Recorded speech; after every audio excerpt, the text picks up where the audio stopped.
Hi, I'm Darryl and I'm trying to be a maker. And in this video, we're going to revisit the little Pachycephalosaurus and get him painted up.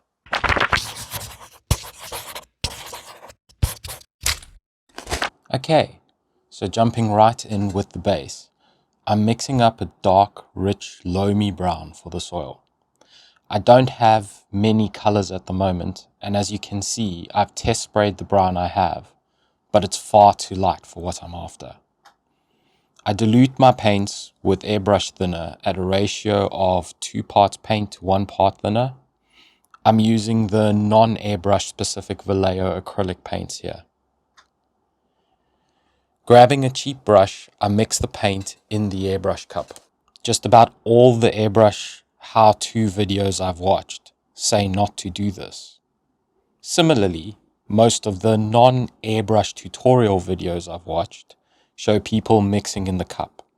So I'll do it this way, till an inevitable, non-consistent color failure forces me to reevaluate my life choices.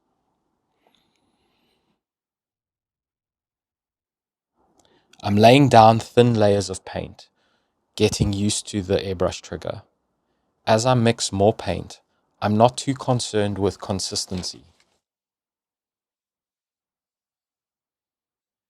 As long as it's close, a bit of variation in the soil color is actually a good thing. And with that idea in mind, I start spraying in a swirly pattern rather than side to side, so that I'll have a more organic finish to any variation I may have in the paint.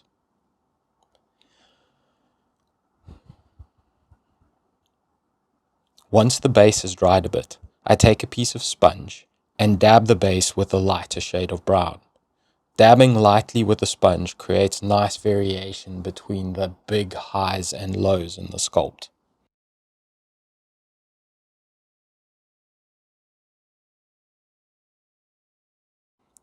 Once that layer is done, I dry brush an even lighter shade onto the dirt, accentuating the finer details.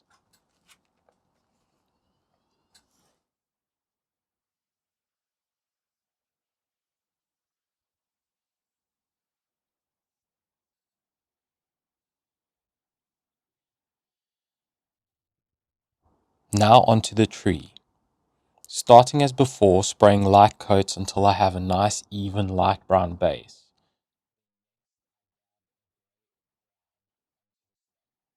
Then next, I dab a grey-brown onto the brush with a sponge. I dab the whole tree with grey, while still preserving a lot of the brown base coat in the hollows of the sculpted bark texture.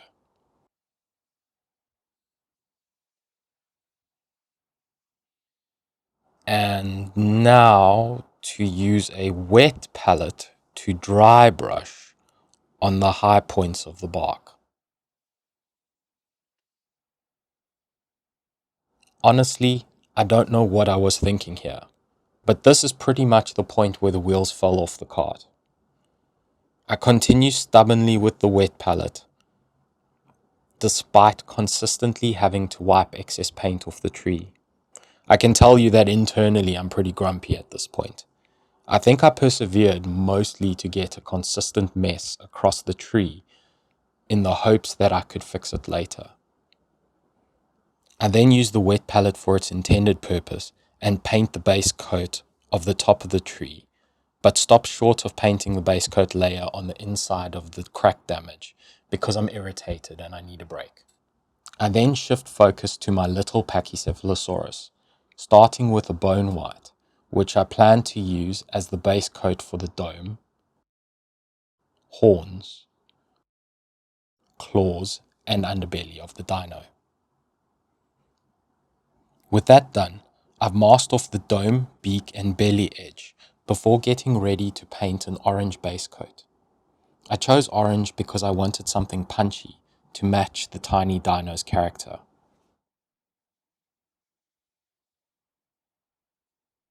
He's not aggressive, so I didn't want to go with red, but he is impulsive.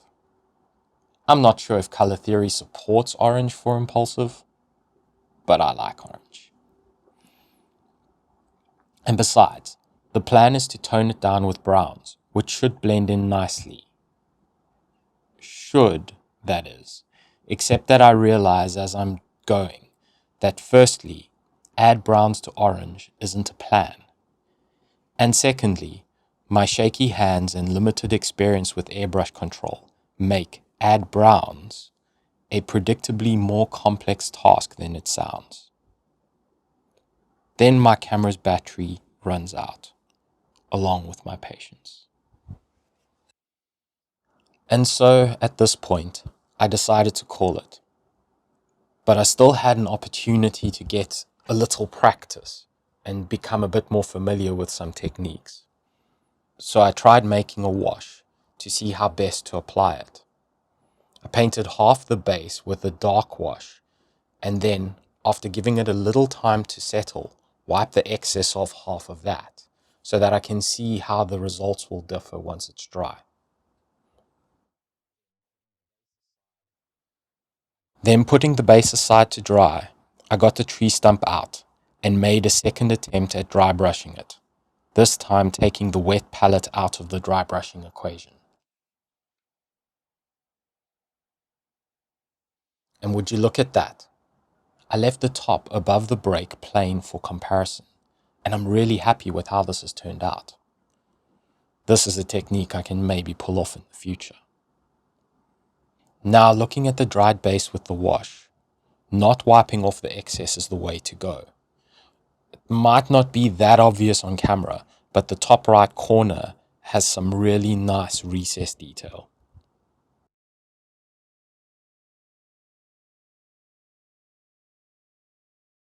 And now for conclusions. Okay, yeah, this is a fail. Possibly a little bit of a self-fulfilled one. I'm not great at painting.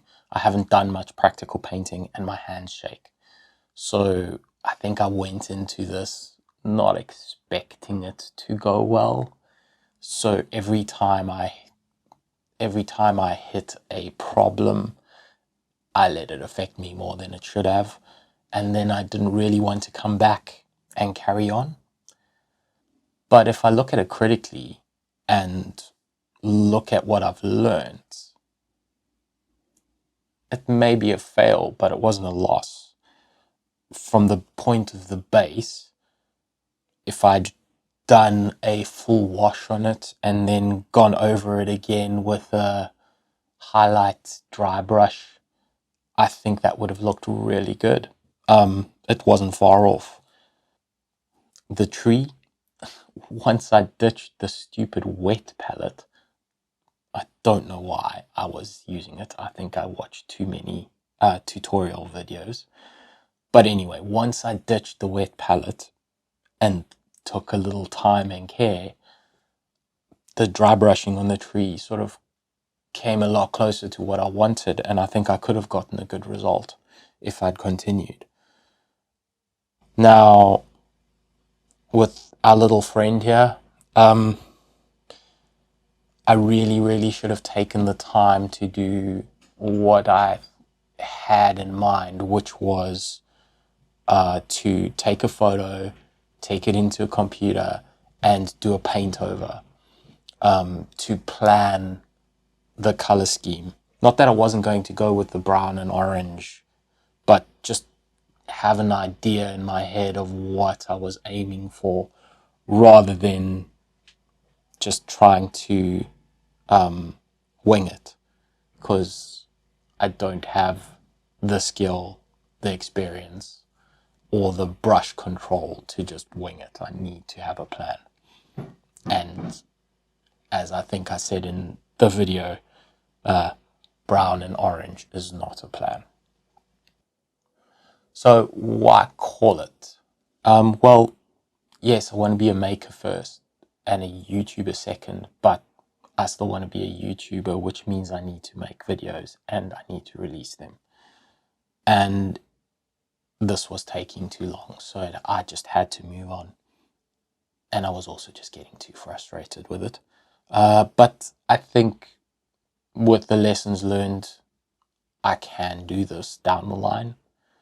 But the next video is just going to be a sculpt. I'm not going to try painting the sculpt after the fact either. I'm just going to enjoy the process of sculpting and keep learning. So I hope you join me. That video is going to be of a little brachiosaur. Yeah. So I think we'll call it here. But before we do, I'm going to take a leaf out of my digital past and hit the undo button.